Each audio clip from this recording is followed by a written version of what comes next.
Bapak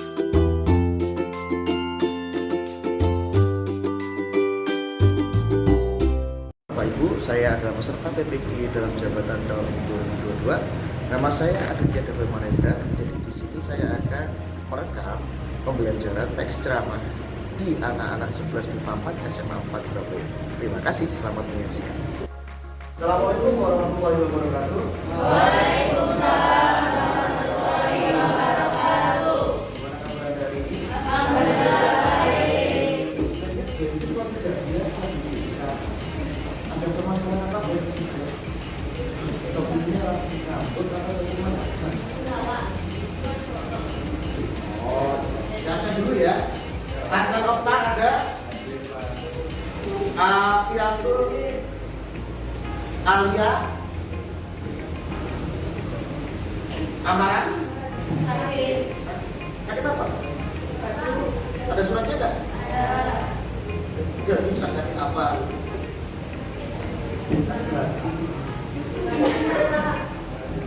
Gisel, Hasna, Hasna, Hafiz. Itu sakit. Bang Iqbal, Laura, Marisa, Istas. Sudah dikirim ya Istas kemarin ya? Sudah jauh. Kemarin itu entah ya, ada tugas, ada nggak bisa dibaca, ada pula nggak ada namanya. Jadi itu repot. Kita kirim ulang aja. Farel, Rafli, politisi, Rifki, Nadira,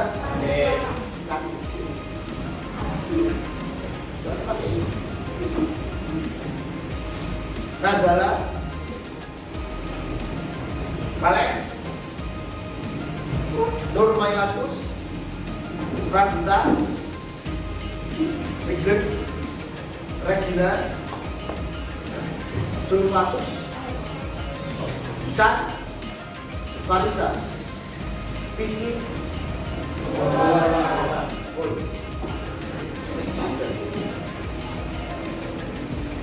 Keluar Farmadi atau tidak?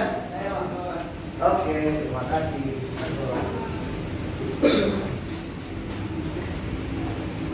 Baik anak, hari ini kita akan mempelajari sesuatu yang mungkin agak tricky itu dalam artian mungkin secara teori itu mudah, tapi prakteknya kayaknya sulit. Sepertinya loh ya, sepertinya sulit. Jadi gini, goal kita ke depan itu tidak berpikir bahwa kita harus jadi orang kayak di TV, ya mungkin seperti Abdian Abdul atau Budiman atau Gerung itu kan orang-orang top, atau seorang ekonom dari UI, Profesor Len Kasali itu kalau bicara memang top. Hari ini kita mau bicara mengenai bagaimana cara bicara di depan. Tricky, secara teori itu masih sederhana, tapi dalam konsep implementasi praksisnya itu agak susah. Gak apa-apa ya, tapi ke depan kamu pede aja dulu, kamu bisa bicara aja dulu depan publik itu udah bagus, keren. Gini, kita lihat dunia itu telah melahirkan banyak pembicara hebat ya. Nah, kalau Indonesia, kita pasti akan kenal namanya si Bung ini. Seorang guru besar yang terdidik, terbentuk, dan akhirnya terbentuk. Terlepas dari berbagai macam kontroversinya, beliau ini adalah orang yang membuat podium, bahkan zaman dulu itu dijuluki sebagai singa podium. Istrinya banyak, ya. Kalau kita lihat biografinya di sini, Adams, kalau saya tidak keliru, istrinya 9. Beliau ini kayaknya orang terpintar di zamannya, orang tercerdik di zamannya, orang pandai berbicara di zamannya. Kalau dulu ya, kalau sekarang ya, kalau kamu tidak sambutan ketua RT, ketua RW, kadang-kadang kamu akan berpikir pengajian kapan kali ini pada ini. Pertama sambutan ketua RT, kedua si keagamaan, kapan selesainya. Tapi saat beliau dulu hidup, beliau dinanti-nanti, dicari-cari hanya untuk apa? Berbicara depan umum. Sejarah mengatakan bahwa kita pernah ada rapat besar di Kaabah. dia gitu kayak menyebut orang-orang itu gara-gara apa? Gara-gara ingin melihat hayat beliau dalam berorasi, ceramah dan berargumentasi. Orang top itu sampai sekarang saya pikir tidak ada presiden yang kayaknya tentang berbicara belum walaupun itu orang paling jenius ya, tapi tidak bisa kayak gitu. Sementara lanjut. Wah, ini adalah di luar dari kurang. Kita kok bahasnya sudah lama. Kayak Hitler ini cocok dengan dunia kita. Dunia kita biasanya adalah memulai kehidupan dari zero to hero. Hitler adalah veteran perang dunia pertama. Ya, kalah Jerman pada saat itu. Dia hanya seorang tamtama, mohon maaf tanpa merendahkan tangan tidak. Tapi di titik puncak karirnya beliau bisa menjadi seorang kanselir di Jerman. Apa gak zero to hero itu? Benar-benar dari bawah. Apa hubungannya paling luar biasa dengan Hitler? Yaitu keterampilan dia berbicara, mempengaruhi orang lain. Seorang pembaca hebat, Soekarno juga pembaca hebat. Kalau Hitlernya adalah penggemar Friedrich Nietzsche, Engels dan lain-lain. Bacaannya juga sama dengan Bung Karno. Saya punya bukunya Bung Karno itu 2 jilid ya, tebelnya sedikit. Anda bisa bayangkan berapa banyak buku yang telah dia baca dan akhirnya menghasilkan buku yang sedikit tebal. Ruang Bela Revolusi. Dia berlatih jenderal. Tidak ada ceritanya dia orang-orang lahir hebat enggak. Kamu, saya lahirnya dulu sama-sama oek berontak. Tapi dengan berkembangnya waktu saat kamu berlatih berkembang, banyak yang kamu baca, banyak yang kamu pahami, akhirnya kamu bisa bicara sepertinya ya. Oke, yang jelas dari masing-masing contoh tersebut semua manusia itu pasti memiliki gaya. Kamu pasti nanti akan bisa menemukan kamu ingin jadi apa dan gayamu seperti apa. Kamu tidak perlu mengcopy paste cara orang lain. Anda boleh untuk menentukan bagaimana karaktermu, bagaimana caraku untuk berbicara depanmu. Sesuai materi yang kemarin kita telah belajar mengenai struktur ya, pembukaan, isi dan tutup standar aja, gitu aja. Oke ya. Baik, sekarang anak-anak kita akan bentuk secara kelompok. Satu kelompok berapa orang? 4 aja ya. Ini berapa jumlahnya? 5. Oke lah, 5 lah. Kita acak aja, ada spidol. Acak lagi. 5 berarti ada 35 bagi 5 berarti ada 7 ya. 1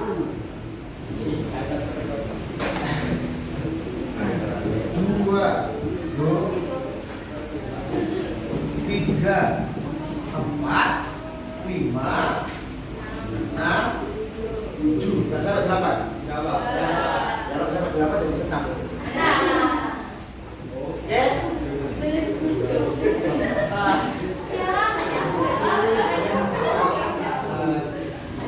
5 6 7 8 4 3 2 1 11 12. Ayo, coba aja.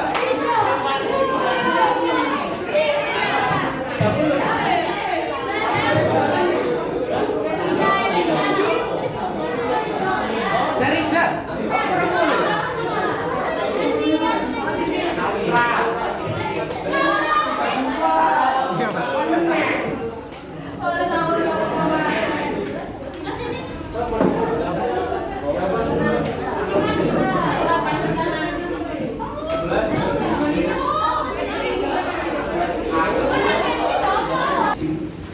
Video yang telah saya kirim di grup WA ada masing-masing.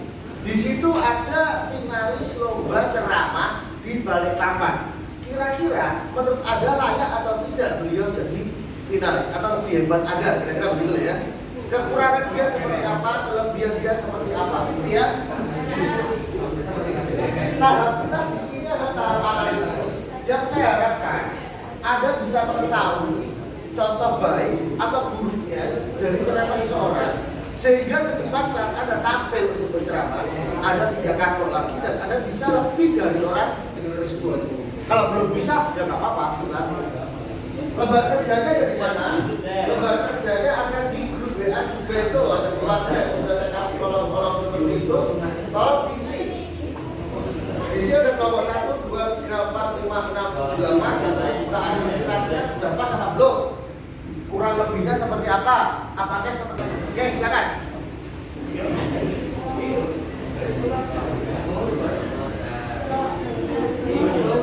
Ada pertanyaan? Oh, ada pertanyaan, silakan ajukan tangan.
Dan anak ada pertanyaan ada temanku, Pak, bedanya ceramah dengan tausiah itu apa? Kan itu.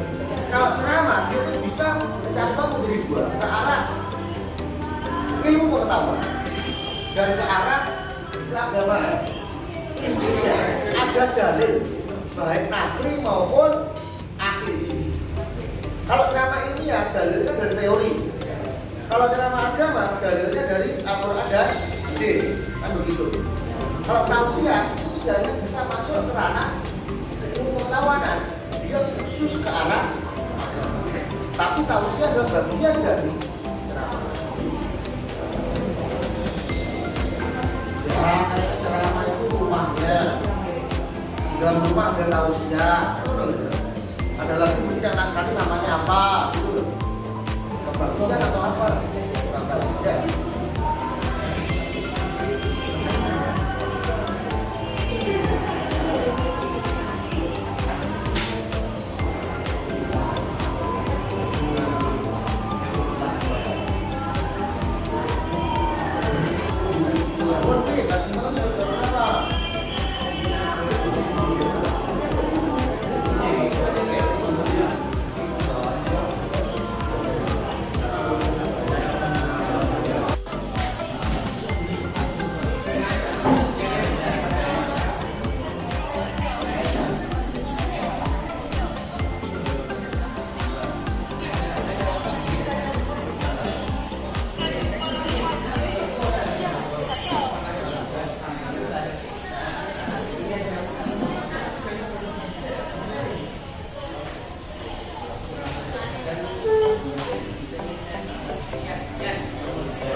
Terus kalau yang nanti yang transaksi aku sendiri nanti alasan sudah bisa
Oh, Rafli, silakan Rafli. Kalau politisi partai Grosir dan Ekera, karena Rafli itu yang segera makhluk ada, yang lain pun nanti boleh untuk bertanya kepada Rafli. Argumentasi dia seperti itu, apa alasannya? Silakan. Assalamualaikum warahmatullahi wabarakatuh. Saya di sini sebagai perwakilan kelompok 2 akan mengkritisi berbagai hal yang ada di aspek yang diberikan oleh Pak Adit mengenai video ceramah yang sudah saya analisis. Pertama, di aspek pembukaan. Aspek pembukaannya, kekurangan yang dimiliki yaitu bahasa yang digunakan terlalu umum. Ya, terlalu umum digunakan di sini karena kurangnya variasi dalam pembawaan kata-kata yang diberikan oleh orang yang ceramah tadi.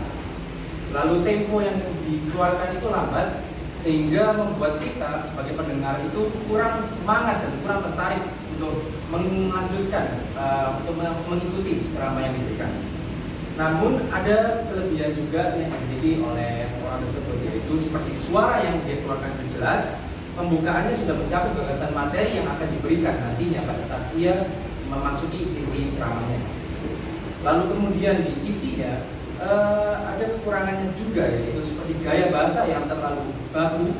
Jadi penggunaan bahasanya itu kurang bisa memikat pendengar, sehingga kita semua itu masih melihatnya itu sebagai kata-kata yang terlalu terpaku pada teks. Lalu ada juga kelebihannya seperti materi yang dibawakan sudah bagus dan pembawaan suaranya sudah tegas dan jelas. Kemudian ada dari penutupnya memiliki kelebihan seperti lebih banyak informasi dan tidak monoton dalam memberikan penutup. Namun ada juga kekurangannya seperti terlalu banyak gayanya, terlalu yang gaya bahasa yang terlalu kaku seperti yang bisa kita lihat tadi, dan juga ada tempo bicaranya terlalu lambat. Ini secara keseluruhan ya tempo dan gaya bahasanya yang perlu dikritisi. Begitu menurut saya, dan ada alasan sulit berbicara di depan publik menurut kami dari kelompok 2. Yaitu alasan sulit di depan umum adalah ada banyak hal yang mempengaruhi hal ini. Namun yang banyak dialami adalah kita takut untuk menghadapi banyak orang, kurang percaya diri, takut gagal akan ceramah yang akan kita sampaikan, lalu takut untuk membagi perhatian kita. Karena seperti yang kita tahu, saat kita menyampaikan ceramah, itu banyak sekali audiens yang menonton kita. Sehingga kita dalam membagi pandangan kita untuk kemana, membagi perhatian kita, itu selalu terbagi-bagi kepada banyak orang. Sehingga mengurangi fokus kita dalam pembawaan ceramah. Selanjutnya, adanya banyak audiens yang membuat kita merasa tidak nyaman.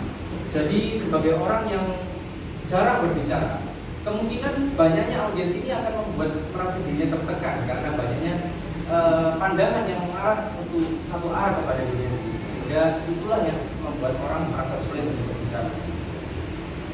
Lalu di sini saya akan membawakan ceramah versi saya sendiri.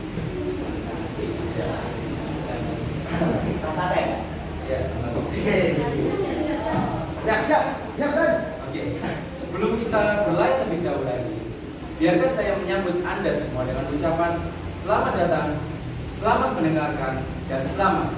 Karena dengan ini mungkin Anda semua akan terbuka pola pikirnya, akan lebih luas lagi sudut pandangnya. Ya, sekiranya itulah harapan saya. Berbicara mengenai suatu fase dalam kehidupan kita, ada suatu fase yang disebut dengan fase dewasa.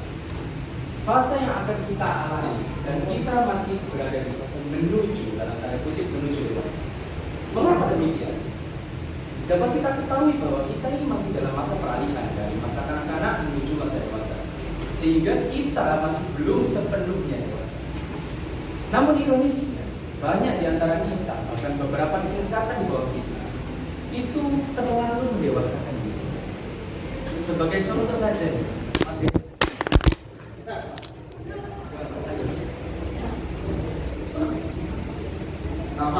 Lanjut. Ya, sebagai contoh nih ya, Mas Dewa. Saya ambil contoh 10 dari teman atau mungkin beberapa di kelas itu. Berapa di antara mereka yang sudah pernah pacaran? 9 dari 10, hampir itu. Subjektif. Jawaban subjektif, namun itulah kenyataannya. Mengacu kepada data yang lebih aktual lagi, bahwa 34% riset tahun lalu menyatakan bahwa 34% pemuda di Indonesia ini sudah tidak perawan. Bisa kita bayangkan, hampir menyentuh angka 50%. Wow. Namun angka ini tidak ada apa-apanya dibandingkan satu dekade yang lalu bisa mencapai 62%. Ya, 62%. Itu angka yang benar-benar fantastis menurut saya. Ya, kita sudah mengalami banyak perkembangan dalam hidup kita, termasuk dalam hal ini. Namun perlu kita kritisi lagi bawah, bagaimana cara kita menanggapi hal ini. Angka 34% ini bisa saja melonjak lebih jauh lagi apabila kita tidak bisa membuat atau menyadarkan masyarakat kita akan pentingnya hal ini. Seperti yang kita tahu bahwa masyarakat kita ini cenderung menganggap sepele hal tersebut. Lalu berbicara mengenai hal ini, kita nggak akan jauh-jauh dari yang namanya tren. Tren yang dibawa oleh globalisasi. Seperti yang kita ketahui bahwa masyarakat di Indonesia ini cenderung secara general menganggap bahwa masyarakat di Indonesia itu lebih maju pola pikir, lebih maju cara bagaimana mereka bersosialisasi, bagaimana mereka bergaul, sehingga banyak di antara kita yang mengikuti budaya-budaya mereka, tidak memandang baik atau buruknya perbuatan mereka itu.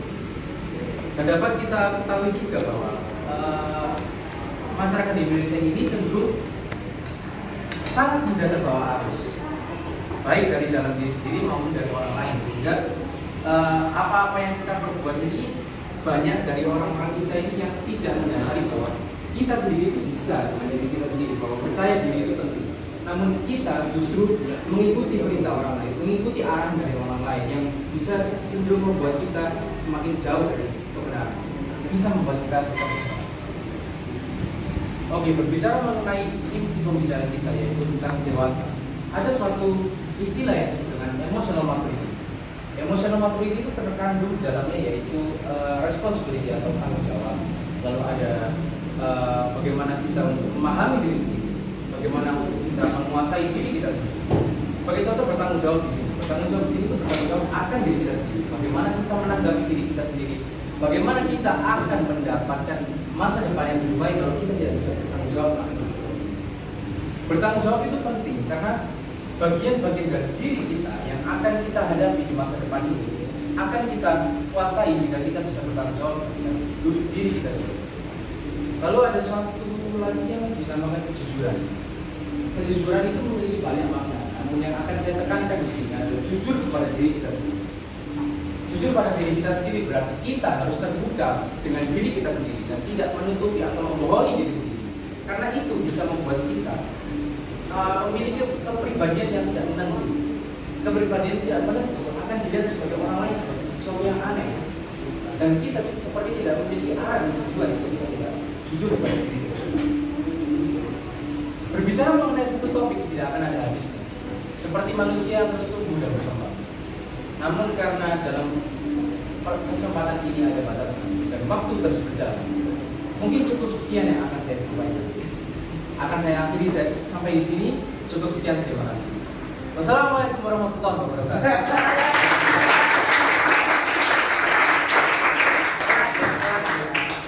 Apa membaca bisa menghubungkan, menganalogikan untuk keterampilan itu kelas dan tidak saya kasih nilai 100.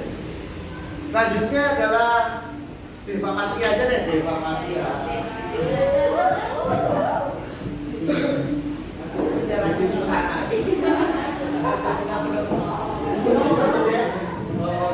Oke.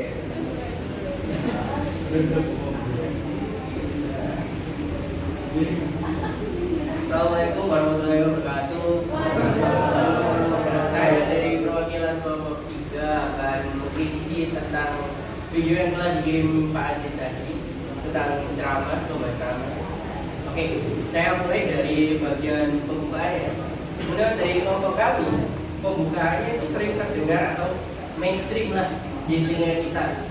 Kayak pembukaannya di khotbah-khotbah dan ceramah-ceramah biasanya sudah sering terdengar lagi tentang khotbah agama.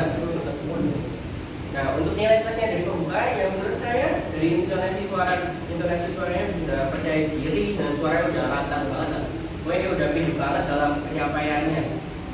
Nah, untuk ke bagian, kita lanjut ke bagian isi lah ya. Ke bagian isi, menurut saya nilai minusnya menurut dari kelompok kami, ekspresi wajahnya kurang meyakinkan, gestur tubuh terlalu meyakinkan, tetapi cukup baik untuk menyampaikan ceramah, menyampaikan materinya dalam ceramah. Nah, untuk kita lanjut ke bagian penutup, menurut saya bagian penutupnya ya umum pada ceramah-ceramah biasanya lah ya. Kita lanjut ke alasan sulit berbicara di depan publik. Menurut kelompok kami, alasan sulit berbicara di depan publik memiliki beberapa aspek. Salah satunya yaitu kurangnya pengalaman kita dalam berbicara di depan publik, kurangnya berlatih dalam mencoba berbicara di depan publik, perasaan grogi dan pasti berantakan lah ya, pasti menyerang kita gitu. Dan percaya diri kita bakal kurang banget. Nah, anak-anak, jadi begini, kamu sini. Nah, ada berbagai macam aspek. Kalau saya lihat tuh saya lebih suka ke arah kondisi Anda dan saya lebih suka ke alasan Anda untuk saya kasih juga ya. Kurang pengalaman. Ya, tapi kayaknya kamu pengalaman. Terima kasih. Jadi begini ya, kalau lihat dari dua kelompok tadi kurang lebih itu anak-anak itu kurang pengalaman, kurang berlatih. Tapi saya kurang pengalaman tidak mau mencari pengalaman.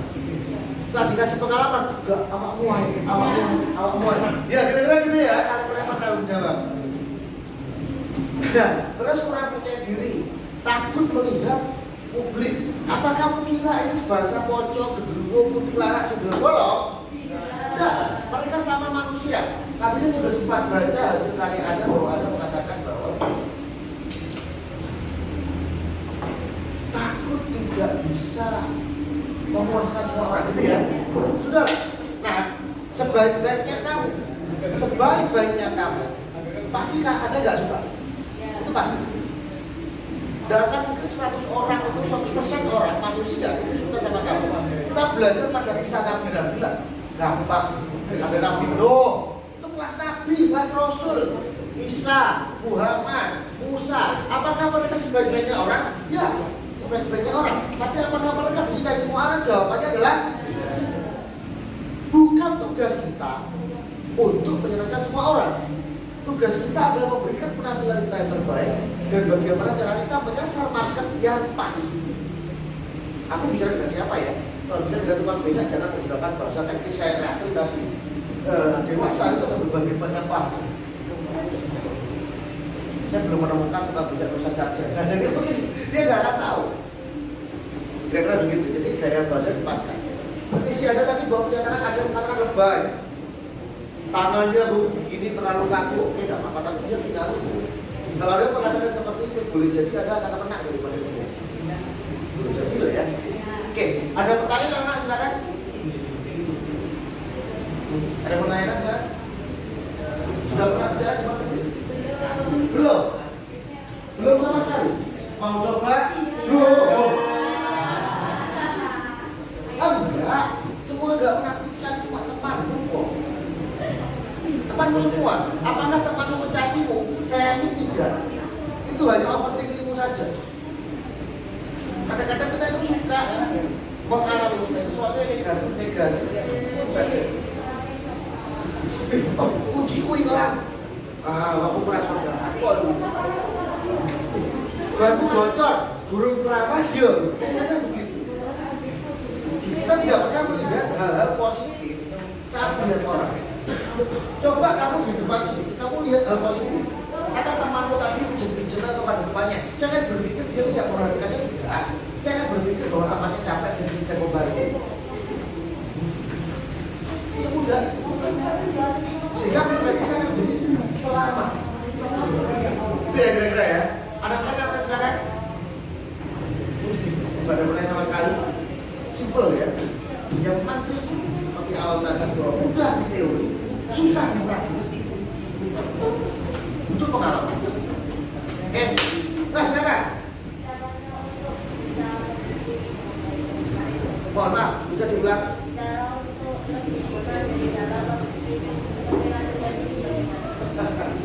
Cara lebih mahir dalam public speaking seperti Raffi tadi bagaimana? Yang jawabannya Raffi aja kayaknya. Gimana Raffi? Bisa dibilang bahwa kita ini nggak perlu melihat orang lain itu sebagai suatu masalah yang akan bisa berlakukan. Jadi kalau misalnya kita bicara sama diri sendiri, itu pasti kan bebas ya mau apa aja ya. Kalau kita mau ngomong apa tentang apa itu pasti kan nggak akan ada batasan. Tapi kalau misalnya kita ngomong orang lain itu seperti ada dinding yang membatasi. Karena karena memang kita ini kan berbicara untuk orang lain agar gimana caranya supaya didengar orang lain itu terdengar sesuai dengan apa yang mereka inginkan.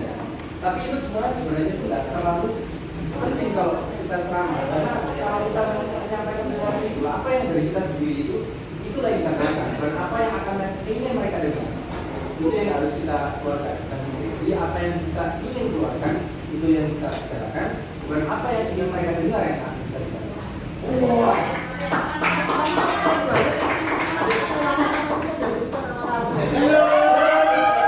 Kalau saya wanita loh ya.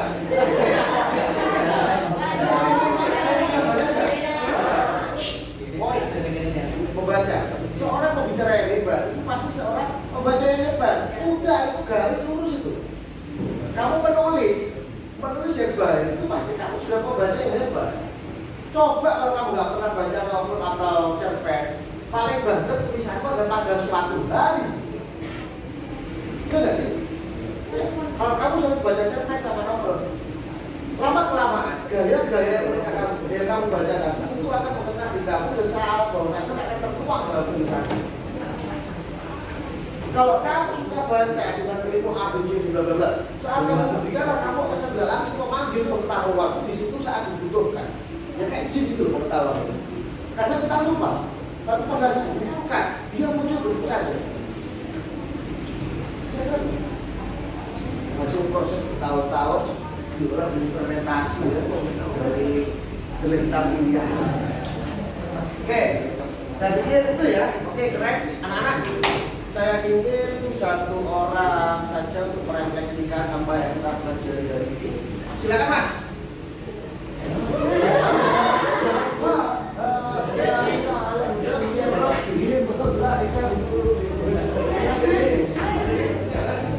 Refleksi, apa yang kita pelajari hari ini dari dinamika kelas dikatakan Mari tadi refleksi dari pembacaan hari ini dapat saya simpulkan bahwa janganlah kita malu kalau kita ngerasa grogi atau kurang percaya diri. Teruslah percayakan untuk percaya diri dalam menghadapi situasi atau masalah yang akan dihadapi, dan semoga dari pernyataan tersebut tadi membawakan kita untuk juga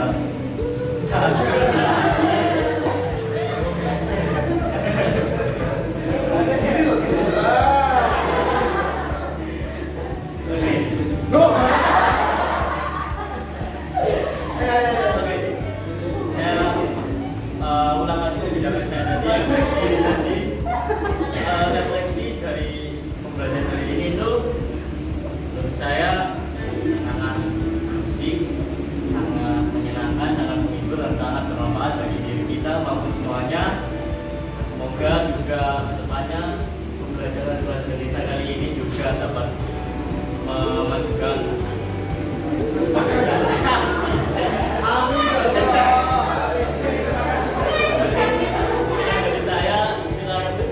pada siang hari ini. Terima kasih. Wassalamualaikum warahmatullahi wabarakatuh. Kaget. Shock ya. Aku lama kelamaan. Apa kan orang kalau udah biasa seperti itu, konfliknya seperti apa, dalam kondisi apa, dia akan siap-siap saja. Dia akan memanggil pengetahuan yang goib tadi untuk datang kembali pikirannya. Jadi seperti itu. Oke anak-anak. Tidak lanjutnya adalah coba Anda tanya pada orang tua masing-masing. Kira-kira orang tua pernah bicara depan kita atau tidak? Itu yang pertama. Yang kedua, apakah orang tua sudah menggunakan cara lama yang menggunakan assalamualaikum warahmatullahi wabarakatuh? Pertama-tama, mari kita panjatkan pinang 17 Agustus. Oke. Saya pikir saja ya, saya pikir kelas ini keren. Terima kasih banyak atas waktu Anda. Semoga ini bermanfaat. Selamat pagi. Assalamualaikum warahmatullahi wabarakatuh.